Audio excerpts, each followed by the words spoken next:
ఈరోజు మనం ఏకవచనం, సింగ్యులర్ మరియు బహువచనం, ప్లూరల్ నౌన్స్ గురించి తెలుసుకుందాం.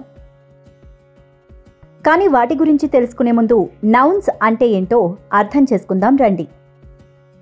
నౌన్స్ అనగా తెలుగులో నామవాచకం అనబడేవి ఏదైనా వ్యక్తి, వస్తువు, పశుపక్షులు లేదా ఒక స్థలాన్ని తెలిపేవి, అంటే వాటి పేర్లను తెలుపుతాయి.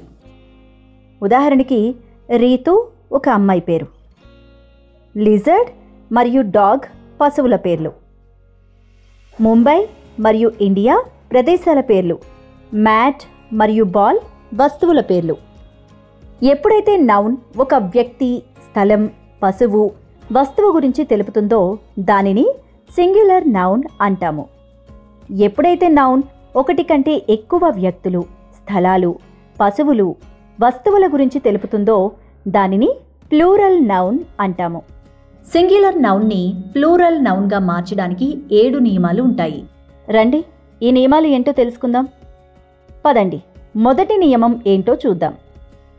దాదాపుగా మీరు సింగ్యులర్ నౌన్స్ చివరిలో కేవలం ఎస్ జోడించాల్సి ఉంటుంది. బుక్ అనే పదానికి ఎస్ జోడిస్తే బుక్స్ అవుతుంది. ఇదే విధంగా ప్లేట్ అనే పదం ప్లేట్స్, సాంగ్ అనే పదం సాంగ్స్, హౌస్ అనే పదం హౌసెస్ మరియు ఫోన్ అనే పదం ఫోన్స్గా మారతాయి. ఇప్పుడు రెండవ నియమం చూద్దాం పదండి.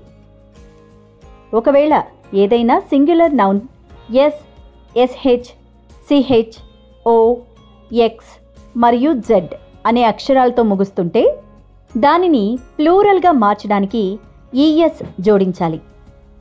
బస్ అనే పదం ఎస్తో ముగుస్తుంది కాబట్టి దీన్ని ప్లూరల్గా మార్చడానికి ఈఎస్ జోడించి బస్సెస్ అని రాస్తాము. బ్రష్ అనే పదం ఎస్హెచ్తో ముగుస్తుంది కాబట్టి ఈఎస్ జోడించి బ్రషెస్ అని రాస్తాము. వాచ్ అనే పదం సిహెచ్తో ముగుస్తుంది కాబట్టి ఈఎస్ జోడించి వాచెస్ అని రాస్తాము.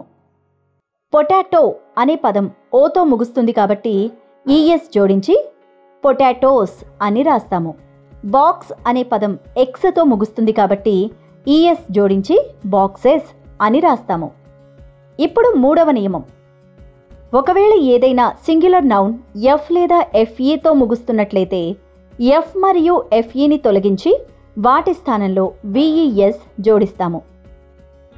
వోల్ఫ్ అనే పదం ఎఫ్తో ముగుస్తుంది కాబట్టి ఎఫ్ని తొలగించి ఆ పదాన్ని వూల్స్ అని రాస్తాము.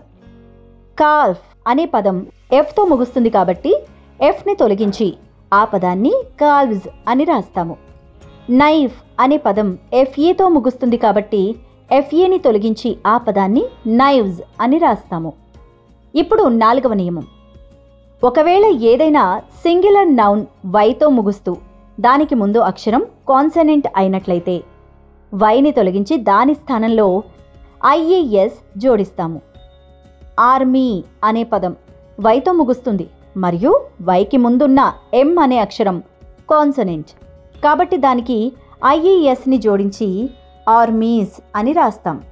బేబీ అనే పదం వైతో ముగుస్తుంది మరియు వైకి ముందున్న బి అనే అక్షరం కాన్సనెంట్ కాబట్టి దానికి ఐఏఎస్ని జోడించి బేబీస్ అని రాస్తాం. పార్టీ అనే పదం వైతో ముగుస్తుంది మరియు వైకి ముందున్న టీ అనే అక్షరం కాన్సనెంట్ కాబట్టి దానికి ఐఏఎస్ని జోడించి పార్టీస్ అని రాస్తాం. ఇప్పుడు ఐదవ నియమం గురించి తెలుసుకుందాం.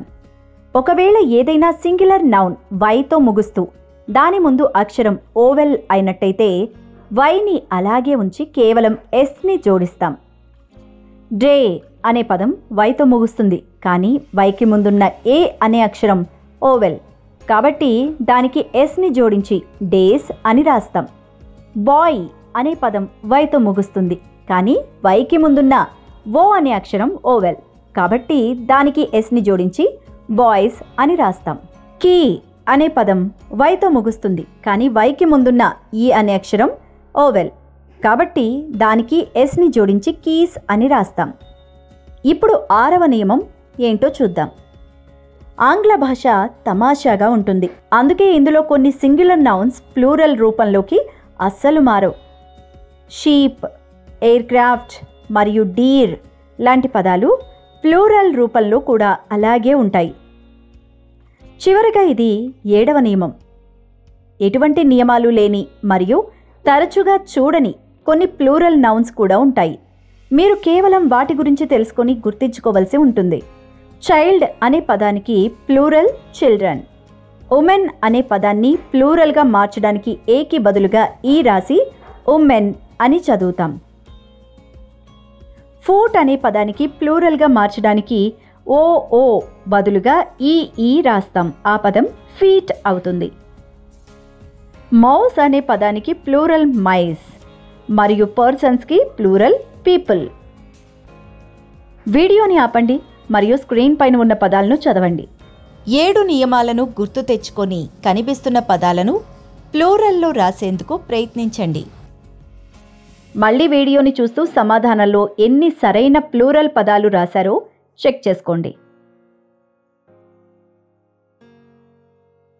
అయితే చాలా నియమాలున్నాయి. సింగులర్ మరియు ప్లూరల్ నౌన్స్ని సరిగ్గా ఉపయోగించడానికి మీరు కొంచెం సాధన చేయాలి. ఆంగ్లాన్ని చదువుతూ ఉండండి మరియు మాట్లాడుతూ ఉండండి.